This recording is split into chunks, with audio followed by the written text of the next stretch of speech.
పిల్లలు ఇవాళ మన పల్లె అందాల పోయిన చూసాను ఆలాడిస్తారు.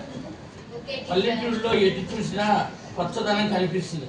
పల్లె అందాన్ని కలిగిస్తుంది. పల్లెలు సౌందర్య నిలయాలు, జాలువారే సరేళ్ళు, చెరువులు, నీటిలో తేలియాడే తామరలు, పూలు ఎన్నో రకాలుగా ఆనందాన్ని కలిగిస్తుంది. పచ్చడి పైర్లు చాలా బాగుంటుంది కదా పల్లెటూరు. బాగుంటుందా? పూలతో ఆకులతో చక్కగా సెలయేళ్లతో ఉంటుంది. అట్లాంటిది వాళ్ళ 2 పద్యాలు చెప్పుకుందాం. మనం వెళ్తాను. ఇన్ని కెరటాల స్నానాలు చేసి వచ్చి తరుణ పేదల కమల పత్రాలనెత్త అరుణ కిరణాల దేవత అర్ఘ్యమిచ్చు ప్రత్యుషస్సున మయూరి పద్మలతలు బంతి చేబంతి భక్తితో పశువు దిద్ద రంగు గోరింట జాతి పారాణులద్ద పట్టు కుచ్చుల కుంకుమ బొట్టు పెట్ట నరులు మయూరి పెద్ద ముత్తైదునట్టు.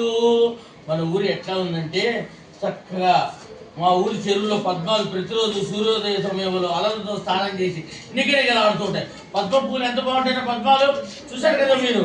చూసారా చూడలేదా? ఎంత బాగుంటాయి అంటే తమ రేకులను ఎత్తి సూర్యుడికి అర్ఘ్యం ఇస్తున్నట్టు.